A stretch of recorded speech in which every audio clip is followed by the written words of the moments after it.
que también implica un cambio metodológico.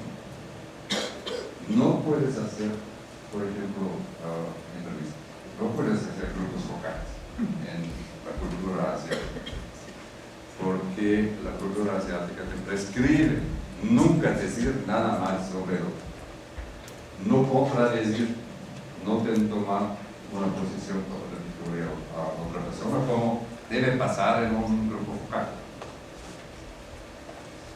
Y tampoco puedes preguntar a las mujeres directamente, ¿por qué estás poniéndote un pañuelo?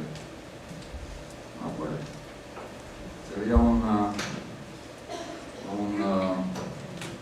pregunta un poco, bueno, desplazada, no en el lugar correcto. Tienes que hacer una conversación con las mujeres para descubrir poco a poco por qué usan pañuelo. Entonces, esos temas donde en esa página no aparece ninguna palabra de representación social, pero para mí es también un uso de la teoría de representaciones sociales para entender asuntos societales acutos que están molestándonos en Europa, por ejemplo, o también en estos países de la Asia. Un trabajo que hicimos con Ragini Sen, por ejemplo, fue ver cómo el fundamentalismo hindú en la India, que tiene una bastante fuerza a los principios de los años 2000, en la forma de un partido que se llama Hindutva, cómo ellos en sus discursos, en sus propagandas, estaban desmantelando, deshaciendo la historia de la India para justificar su existencia misma. Por eso ellos tenían gran problema con Gandhi y su vista de solucionar problemas sin violencia. Por ejemplo, la victoria relativamente pacífica contra los colonialistas británicos, porque el hindutva y los militantes del movimiento hindú tenían interés en violencia, porque la violencia hacia afuera, hacia el otro, significa mejores o más enlaces más fuertes adentro del grupo de la hindú. Y por eso están no solamente deshaciendo la herencia de Gandhi, sino también el secularismo en general, ¿no? Tratando de politizar la religión, tratarla y usarla como una ideología en contra de los musulmanes en el estado de la India. Y lo que surge lastimosamente es la violencia que vimos hace 5 o 6 años en la India. Aquí tampoco viene la palabra representación social, pero creo que es un tema que solo fue posible investigar adentro de la psicología social. ¿Por qué existe el libro de Serge Moscovici, por ejemplo, hace más de 40 años? Pensamos en la primavera en Tallinn, en el año 2006, donde había un monumento soviético en el centro de la ciudad de Tallinn, que es el capital de Estonia, y un país que recientemente, en el año 89, logró independencia de la Unión Soviética cuando la Unión se convirtió a la Unión Rusa, que conocemos hoy. Fue un soldado de bronce,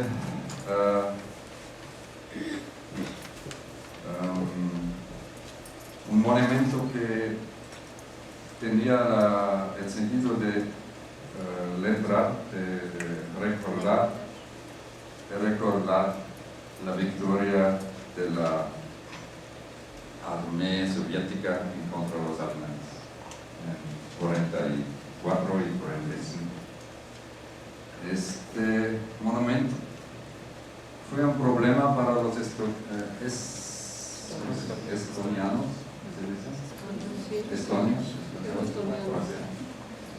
conservadores. El monumento soviético adentro del corazón de la ciudad no les gustó de ninguna manera. Por eso en el año 2007, en la primavera, el gobierno decidió de reemplazar, de darle otro lugar en un cementerio al lado, fuera de la ciudad, de Talca. Y es una foto que tomaba ahí de este soldado. Pero lo que quiero decir que en alrededor de esa relocación de este monumento había un gran discurso fuerte y contradictorio, enemigo, ¿cómo se dice?, violento, entre los estonianos y los rusos, en el sentido de que estaban bataleándose casi corporalmente. Y había un gran discurso también en el internet, en algunos websites de discusión, donde había mucho material para nosotros de estudiar. Lo que observábamos fue un concepto, un proceso que voy a hablar después, pero primero tengo que explicar que la población estoniana consiste de 70% de estonianos y de 30%, que es una gran cantidad, de 30% de rusos. Ellos no recibieron la ciudadanía de Estonia después de su independencia, aun cuando habían vivido ahí por décadas y cuando fueron nacidos ahí. Entonces es un grupo de gente, un gran grupo de gente, los rusos, que se sienten un poco maltratados. Y todo eso confluye en el discurso que analizamos adentro del foro internet público, donde se ve en el supuestamente anónimo, medio anónimo, ¿no? Se abre la alma, la gente escribe lo que les viene a la mente, lo que siente profundamente. Entonces aparecen palabras muy malas sobre los rusos como bárbaros, incultos, ocupantes, etcétera, etcétera. Y al otro lado los rusos en contra de los estonianos como egoístas, agresivos, fascistas, etcétera. Y lo que aparece en todo esto son atribuciones particulares. Atribuciones que significan o tienen que ver con la pertenencia social o grupal de una persona. Y el discurso es muy esencialista, lo llamamos así. Como si existiera una serie de atributos válidos para caracterizar los miembros de los rusos, los miembros del grupo de estonianos. Como lo observamos también aquí, en América Latina, creo que hay un poco de juego entre los argentinos y mexicanos argentinos. Y en el sur de América Latina tenemos los chilenos y argentinos que a veces juegan con sus nacionalidades y con sus atribuciones.